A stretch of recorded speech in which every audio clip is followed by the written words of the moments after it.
Dear students, welcome to this lecture of class plus one from the unit structure of atom। जैसा कि पता ही है कि last lecture के अंदर हमने इलेक्ट्रोमैग्नेटिक वेव थ्योरी के बारे में डिस्कस किया था और इलेक्ट्रोमैग्नेटिक वेव थ्योरी की कुछ लिमिटेशंस थी कि ये लाइन स्पेक्ट्रम को एक्सप्लेन नहीं करने पाई थी और इस लाइन स्पेक्ट्रम को एक्सप्लेन करने के लिए मैक्स प्लैंक्स ने 1900 के अंदर एक थ्योरी दी थी जिसका नाम प्लैंक्स के नाम के ऊपर ही रखा गया है, प्लैंक्स क्वांटम थ्योरी। इस थ्योरी के कुछ मेन पॉइंट्स हैं और सबसे पहला पॉइंट है कि रेडिएंट एनर्जी इज एमिटेड और absorbed not continuously but डिसकॉन्टिन्यूसली in the form of small packets of energy. इसका क्या मतलब है कि कोई भी लाइट का सोर्स है तो वो क्या करेगा, रेडिएंट एनर्जी छोड़ेगा, लेकिन वो रेडिएंट एनर्जी कॉन्टिन्यूसली से लगातार नहीं छोड़ेगा, वो डिसकॉन्टिन्यूसली से छोड़ेगा। और कैसे छोड़ेगा, स्मॉल पैकेट्स ऑफ एनर्जी की फॉर्म में छोड़ेगा। जैसे मतलब सन है तो सन से क्या आ रही है, रेडिएंट एनर्जी आ रही है। ये रेडिएंट एनर्जी कैसे आ रही है, छोटे छोटे पैकेट्स की फॉर्म में आ रही है। और ये जो पैकेट्स ऑफ एनर्जी होते हैं इनको क्वांटम बोला जाता है और लाइट के केस में इन क्वांटम्स को फोटोन बोला जाता है और यहीं से इस थ्योरी का नाम रखा गया है क्वांटम थ्योरी। प्लैंक्स तो साइंटिस्ट का नाम है लेकिन क्वांटम वर्ड आगे लगा दिया यहाँ पर। ये क्वांटम कहाँ किसके लिए यूज किया गया है, जो स्मॉल पैकेट्स ऑफ एनर्जी होता है उसको क्वांटम बोला जाता है और उसी से यहाँ पर क्वांटम थ्योरी नाम रखा गया है। प्रत्येक क्वांटम की जो एनर्जी है वो फ्रीक्वेंसी के डायरेक्टली प्रोपोर्शनल होती है। एनर्जी को हम ई के द्वारा रिप्रेजेंट करते हैं और फ्रीक्वेंसी को हम न्यू के द्वारा रिप्रेजेंट करते हैं और हम कह सकते हैं कि जो ई है वो डायरेक्टली प्रोपोर्शनल है न्यू के। और अगर हमने इसको इक्वल करना है तब हमें क्या करना पड़ेगा, एक कांस्टेंट यहाँ पर यूज करना पड़ेगा एच। और एच क्या है, प्लैंक्स कांस्टेंट है यहाँ पर। और यहाँ से इम्पोर्टेंट फॉर्मूला बन गया है। इस फॉर्मूले का यूज़ न्यूमेरिकल्स के अंदर होगा कि जो ई है ये इक्वल है एच न्यू के और एच की वैल्यू फिक्स होती है 6.626 इंटू 10⁻⁻27 अर्ग सेकेंड, या हम इसे जूल सेकेंड में भी रिप्रेजेंट कर सकते हैं। तब बोलेंगे कि 6.626 इंटू 10⁻⁻34 जूल सेकेंड वैल्यू है। जो टोटल एनर्जी अमिट या एब्जॉर्ब होगी किसी बॉडी के द्वारा वो होल नंबर ऑफ क्वांटा होगी। मतलब एक जो क्वांटम है उसे हम एच न्यू के द्वारा रिप्रेजेंट कर रहे हैं तो ई किसके बराबर होगा, एन एच न्यू के बराबर होगा। और एन यहाँ पर क्या है, एक इंटीजर है, एक नंबर है जिसकी वैल्यू होल नंबर के अंदर होगी, जैसे 1 होगी, 2 होगी, 3 होगी। मतलब कोई भी लाइट का सोर्स है वो कभी भी ऐसे नहीं करता कि आधा क्वांटम छोड़ दिया, आधा पैकेट दे दिया एनर्जी का, 1/3 दे दिया। जो पैकेट्स ऑफ एनर्जी आ रहे हैं, जो मतलब क्वांटम आ रहे हैं वो होल नंबर के अंदर आ रहे हैं, जैसे 1 है, 2 है, 3 है, इस तरह से क्वांटम आ रहे हैं। ये थी हमारी प्लैंक्स क्वांटम थ्योरी। अब हम स्पेक्ट्रम के बारे में डिस्कस कर रहे हैं। स्पेक्ट्रम क्या होता है, स्पेक्ट्रम होता है photograph of emergent radiation recorded on A film.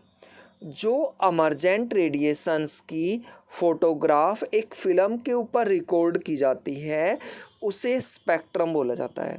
Spectrum दो तरह का होता है, एमिशन स्पेक्ट्रम और एब्जॉर्प्शन स्पेक्ट्रम। एमिशन स्पेक्ट्रम आगे फिर दो तरह का होता है, कॉन्टिन्यूस स्पेक्ट्रम और लाइन स्पेक्ट्रम। एक एक करके हम इनके बारे में डिस्कस करने जा रहे हैं। सबसे पहले हम ले रहे हैं एमिशन स्पेक्ट्रम को। तो एमिशन स्पेक्ट्रम बनता है जब हम किसी भी सोर्स से आ रही वाइट लाइट को एक प्रिज्म में से पास करते हैं डायरेक्टली से, तो उससे जो फोटोग्राफिक प्लेट के ऊपर फोटो बनेगी उसे हम एमिशन स्पेक्ट्रम बोलेंगे। जैसा कि पता ही है कि ये दो तरह का है, कॉन्टिन्यूस स्पेक्ट्रम और लाइन स्पेक्ट्रम। सबसे पहले हम कॉन्टिन्यूस स्पेक्ट्रम को ले रहे हैं। तो कॉन्टिन्यूस स्पेक्ट्रम कैसे बनेगा? वाइट लाइट को जो एक सोर्स से आएगी, सोर्स जैसे इलेक्ट्रिक बल्ब हो सकता है, सन हो सकता है, या कोई भी हॉट ग्लोइंग बॉडी हो सकती है, उससे लाइट आ रही है, तो उसको एक स्लिट मतलब एक होल में से पास करके प्रिज्म के ऊपर गिराया।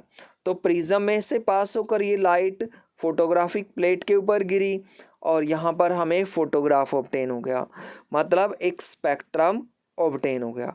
और इस स्पेक्ट्रम के अंदर 7 कलर होंगे जिसे हम विबग्योर वर्ड के द्वारा याद करेंगे, VIBGYOR। और इस स्पेक्ट्रम को कॉन्टिन्यूस स्पेक्ट्रम बोला जाता है।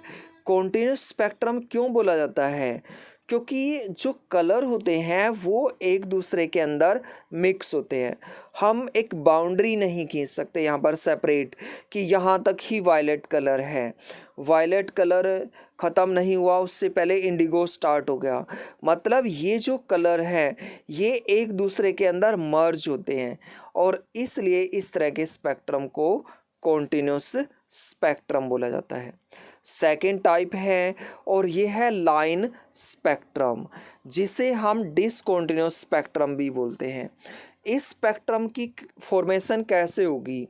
हमने क्या किया, एक बर्नर ले लिया और बर्नर के अंदर हम एक प्लेटिनम वायर को लेके गए जिसके अंदर हमने सोडियम क्लोराइड लगाया हुआ है। तो जो बर्नर का फ्लेम है ये येलो लाइट को अमिट करेगा।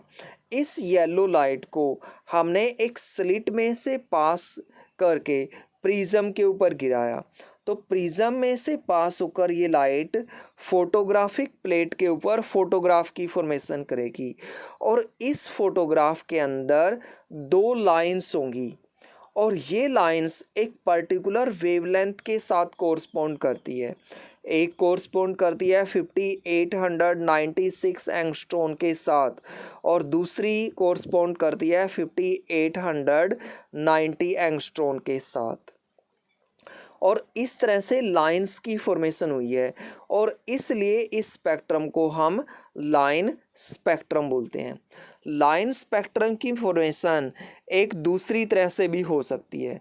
हमने क्या किया, एक डिस्चार्ज ट्यूब ले ली और इस डिस्चार्ज ट्यूब के अंदर हम हाइड्रोजन गैस फिल कर लेते हैं और इसको एक इलेक्ट्रिक सोर्स के साथ कनेक्ट करके ग्लो करते हैं। तो यहाँ से जो लाइट पास होगी उस लाइट को हम एक स्लिट में से पास करेंगे और ये प्रिज्म में से पास होकर फोटोग्राफिक प्लेट के ऊपर गिरेगी। तो जो फोटोग्राफिक प्लेट यहाँ पर बनेगी उसके अंदर लार्ज नंबर ऑफ लाइंस होंगी और इस तरह से जो स्पेक्ट्रम बनता है जिसमें लाइंस की फॉर्मेशन होती है उसे हम लाइन स्पेक्ट्रम या डिसकॉन्टिन्यूस स्पेक्ट्रम बोलते हैं। स्पेक्ट्रम की नेक्स्ट टाइप है और ये है एब्जॉर्प्शन स्पेक्ट्रम। जैसा कि नाम से ही हमें पता चल रहा है, एब्जॉर्प्शन एब्जॉर्ब कर लेना। तो कोई भी सोर्स है लाइट का जिससे वाइट लाइट आ रही है, उस लाइट को स्लिट में से पास करके सबसे पहले एक सॉल्यूशन में से पास करेंगे।